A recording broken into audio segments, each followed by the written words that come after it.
Every village has its shadow. But in Kumogakure, the village hidden in the clouds, that shadow wasn't calm or silent. It was thunder. It was power. It was the Raikage. Today, I'm going to tell you the story of every Raikage, from the first to the fifth, their rise, powers, achievements, and fates. This isn't just history. It's the saga of how lightning shaped one of the most feared villages in the Shinobi world.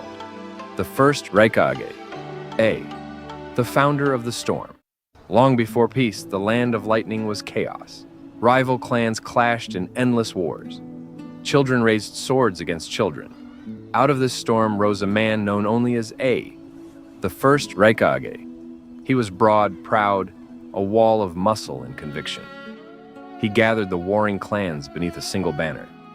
He carved a village into the mountains and named it Kumogakure, the hidden cloud.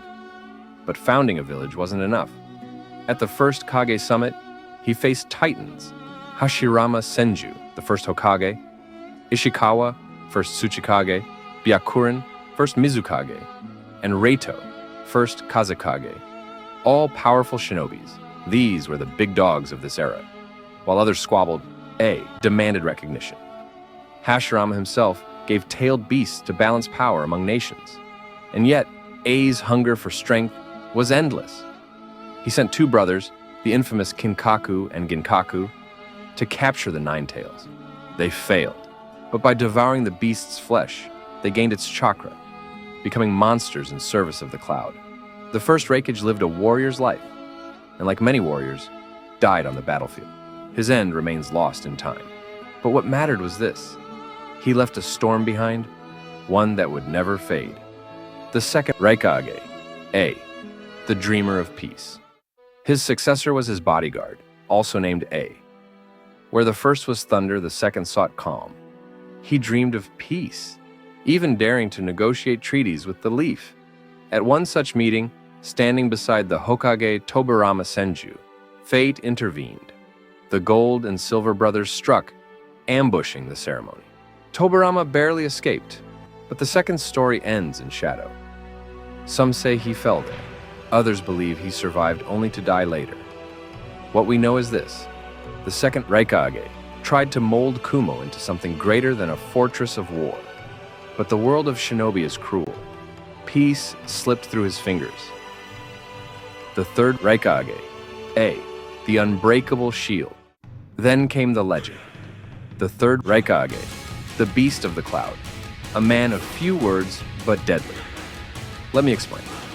If the first was the founder and the second the dreamer, the third was the wall. He perfected the lightning release armor, turning his body into the hardest shield in the shinobi world. Not even the Rasen Shuriken could pierce him. His spear, the Hell Stab, sharpened down to a single finger that could pierce mountains. His scar came not from enemy shinobi, but from his own hand, while fighting the Eight Tails. Only he could stand against the beast. This man faced the Eight Tails like a boss, and took it down, alone. But his greatest feat, his greatest sacrifice, was against 10,000. A war raged, the third great ninja war. His village was cornered, so the Raikage stood alone, holding the line. 3 days, 3 nights, fought and defeated 10,000 enemy shinobis alone. When his body fell, it was not by another's blade, but by exhaustion. His people lived, because he gave his life. The man they called the unbreakable shield could only ever be defeated by himself. The fourth Raikage, the thunderbolt of Kumo. The third son inherited not just his name, but his storm.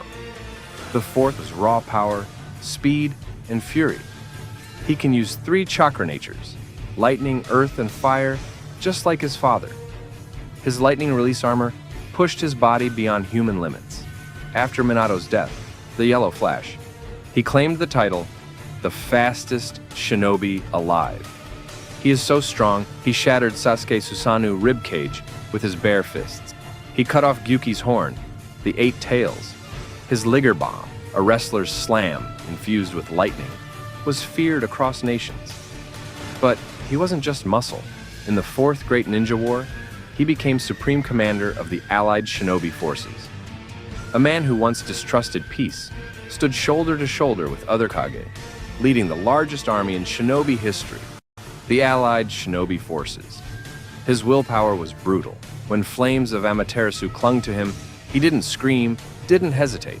He simply raised his lightning blade and cut off his own arm. And when a teleportation jutsu threatened to tear him apart, he survived it by sheer strength alone. That was the Fourth Raikage, a thunderbolt, impossible to stop once it struck. The Fifth Raikage, Darui, the calm storm. Then came Darui, the man who brought calm after the storm. Once the right hand of the fourth, he can use 3 chakra natures: lightning, water, and wind. He was the only shinobi entrusted with the black lightning of the Third Raikage, and he mastered storm release, combining water and lightning into devastating beams.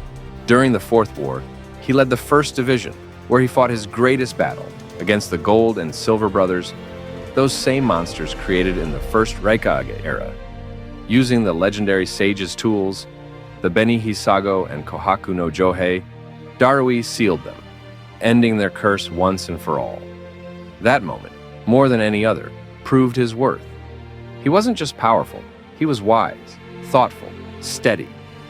And so, when the fourth stepped down, Darui rose as the Fifth Raikage. Not a storm of rage, but of clarity. Not thunder that deafens, but thunder that warns. A leader for a new age, from the first's unyielding will, to the second's dream of peace, to the third's sacrifice, the fourth's fury, and the fifth's wisdom. Each one left behind thunder that still echoes through the world of Shinobi. So, I'll ask you, which Raikage do you think carried the storm best? Tell me in the comments. And if you want more legends of the Shinobi world, hit like, subscribe, and stay tuned.